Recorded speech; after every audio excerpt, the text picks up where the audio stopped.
Welcome to the Streamlined Medieval Eldritch Dungeons & Dragons campaign, and not necessarily in that order. As always, we report live from the barren depths and the shadows of Mordor.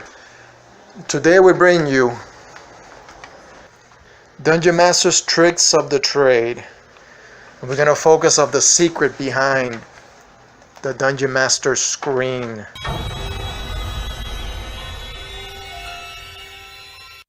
This pertains to the Eldritch side of the kind of the formula for this old school campaign I've been proposing and running myself. And as I said before, Eldritch has to do with the mystery, the lure of the unknown, the challenge to the unknown frontier. What's so special about the Dungeon Master screen? Well, besides covering your own work and not letting the players see your whole dungeon, or whatever props you have in store you don't want the players to see before it's due time, there is another purpose, and that's, again, the lure, the mystery. I'm talking about the intrigue, using a bit of psychology against the players.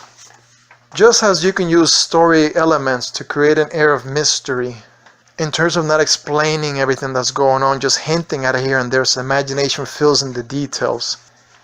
You know, going back to what happened in the Grizzly Room, you don't describe exactly what goes on it, but the clues that lie around it, in the door, in the face of the characters that come out of the room, their expressions.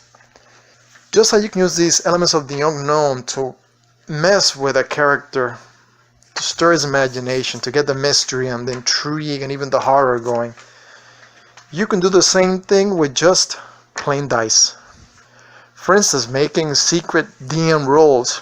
Let them hear them that you're rolling, but don't say anything. Don't say what you're rolling about. Give it loud, but don't say what's going on. Just continue going the adventure, but make a point to let them know you roll for something in secret. That will turn the tables in their head and get them intriguing. Or you could roll and make a strange face of exclamation. You roll something and somehow it made you look at it aghast. That will have them wondering. A great classic trick is to make the players make a roll they don't even know what they're rolling for.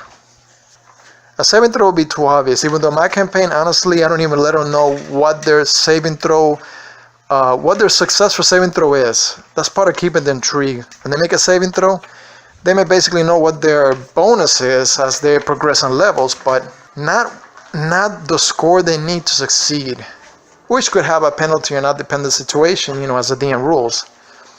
But that's also part of the intrigue. They roll 1d20. It looks reasonably high, but they still don't know if they've made it. That's part of that keeps them on the edge of their seat.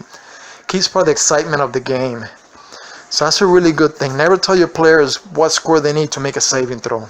They can have their own bonuses based upon strength or constitution or whatever, but don't let them know their score.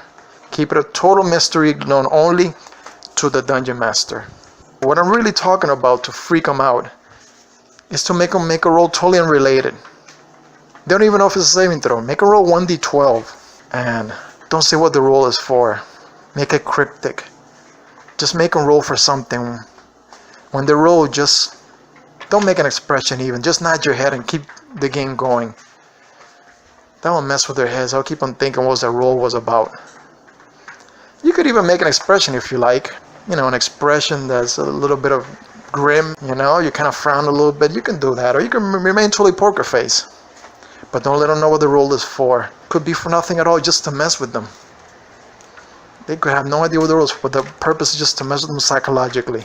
So again, you want to keep the players at the edge of their seat, especially if you're running like either a horror campaign or like a horror little segment.